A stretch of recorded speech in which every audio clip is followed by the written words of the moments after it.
Going on, family? Robert Walden here. Shout out to the LDBC. Appreciate everybody that came over here, man. Stop past and subscribe. Same shit's gonna go on over here as they did in Santee Walden. Intense, raw, and uncut, unfiltered, giving you my thoughts as far as the NBA world, boxing, and this fucked up world just as a whole and as a society. Because between all the fuckery here going on in this day-to-day circus, believe me, I will never run out of any fucking thing to talk about. Much love to the family. Okay? Now, getting to this brother. Because there's so many discrepancies when people hear me speak about this brother. And it's off course. Sometimes, okay, I'm pissed off and I go directly at this guy, but yet and still, I still try to give him his credit, okay? Now, as I said about the brother Derek Webster, okay, shout out to that brother, because he proposed a question in my comment section, and yes, I do listen to you guys, man. And his question was, if LeBron James was gone from the Cleveland Cavaliers, would they still be the same team? Now, if you have fucking common sense, man, you're going to say, no, they wouldn't. I mean, if you're a dickhead, you know, okay, yeah, Kyrie Irving. This is my thing, okay? When it comes to the two players, for me personally, and I'm going to break it down, Kyrie Irving is LeBron James, and LeBron James is Kyrie Irving, if you understand what the fuck I'm saying. And that makes a lot of sense, based on LeBron James is the ball distributor when that should be Kyrie Irving. He's the point guard, right? Right. Okay? Kyrie Irving is the guy taking the last fucking shot, which it should be LeBron James. He's the star player, right? Right? Okay? That's what it is. And then more than that, you don't see Kyrie running to the media to cry about anything. This is one of my number one things when I holler at the brother Jeff, man. Shout out to Dream Chasing Boxer. You know, it wasn't the fact that you had a problem with the situations going on in the trade deadline coming into effect. That's not the problem.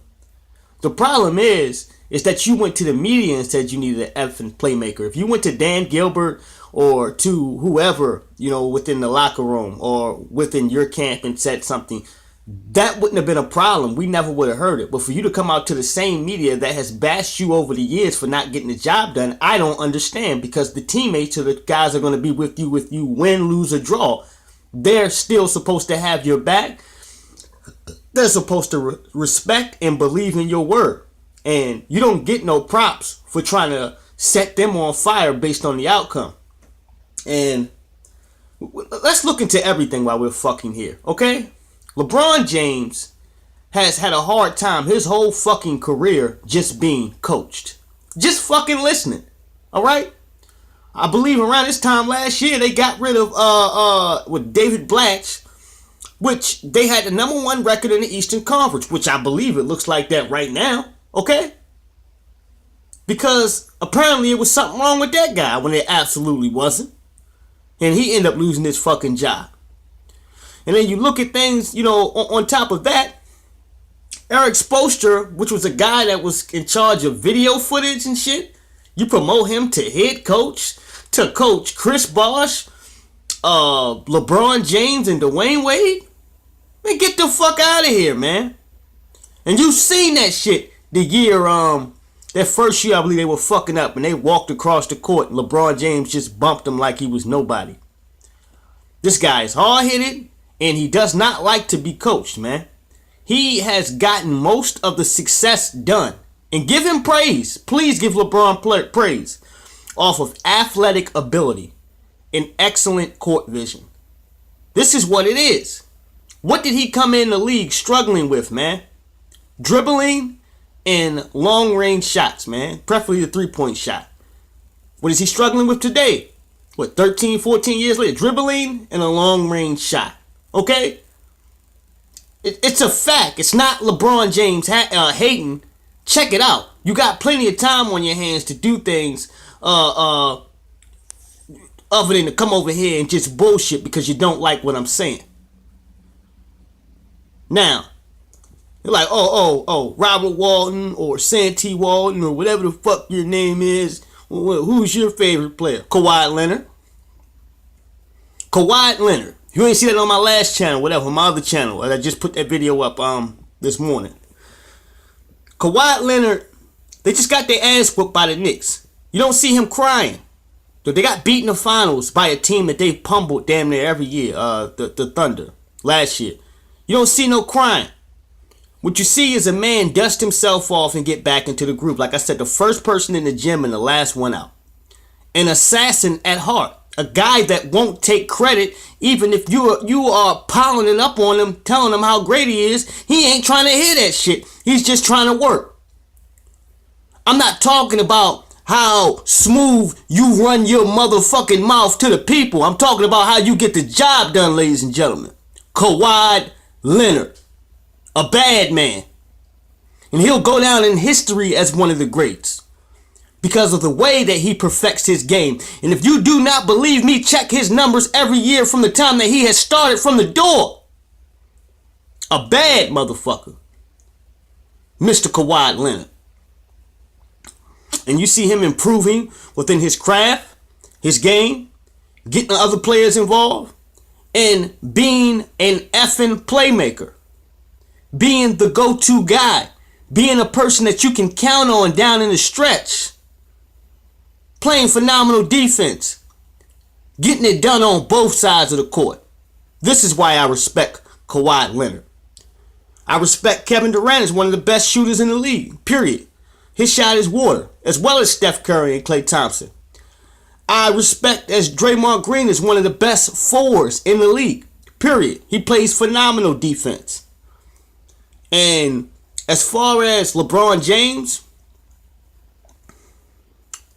he's a very good player, okay, at this point in time. Was he the number one dude at one point? I believe he was in the NBA. Yes, I will say that. But at this point, I feel like he's a very good player, a phenomenal player. He has good court vision. You know, he has better court vision than most of these top fucking point guards out here. This man got court vision like John Wall, which a lot of people don't even give him his fucking credit with that guy. But that's not here nor there. And as far as going to the rack, because this has been the number one thing, and this is always has fucking irked me, man. If LeBron James has, just early in his career, if he continued to use his strength and go down low in the paint, back people up, man, there's so much damage, collateral damage he could have done in the paint. Now these guys are getting bigger, they're getting stronger than him, and they're more sizey than him, and some guys are the same fucking size as LeBron. But you go back a couple years back, LeBron James dominated the paint and he shitted on folks, and you wouldn't dare stand in front of him when he was coming full speed like a goddamn Mack truck. He would rip you apart. He would fucking rip you apart. But now, how soft the league has gotten with all this fucking flopping. Like, I was disgusted with DeMarcus Cousins looking at that shit yesterday, and Anthony Davis. It's like, look, man. And I just mentioned one of the top best guys in the league. Two of the top best guys in the league, man, with Anthony Davis. I think he's a phenomenal player, as well as DeMarcus Cousins. I love Boogie, man. But I was so disgusted just looking at this shit. I want to say I watched 3 games yesterday, 3 or 4 games.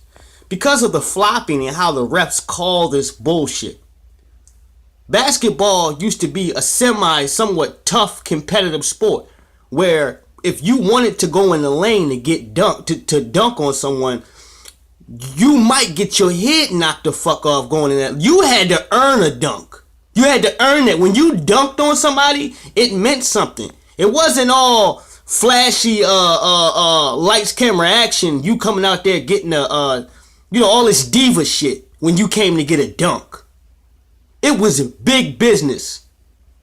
But now, for all these pussy ass rules and flagrant twos for every fucking thing and a technical for this and that, you have to be gentle when these bitch niggas come down the hole. You can't hurt them.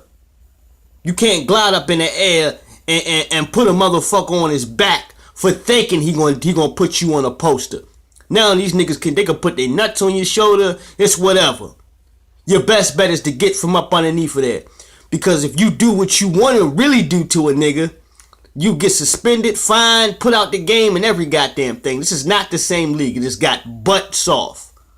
But for the circumstances of everything else, this is my final point. I do not like the fact that for now and I believe the next 3 years or so, Golden State Warriors and Cleveland are going to be the only two teams going to the chip. As I said before, watch the video over there in Santee Walden on that page. There's a lot of guys that compete every night, that are competitive. You know, they're very skillful.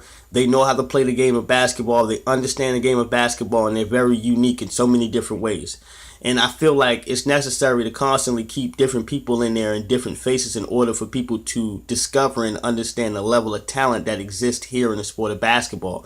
And you'll never see it if all you know at the end of the year is Steph Curry versus LeBron James, or LeBron James versus Kevin Durant, or LeBron James versus Kawhi Leonard. There's a lot of talent out of here, ladies and gentlemen.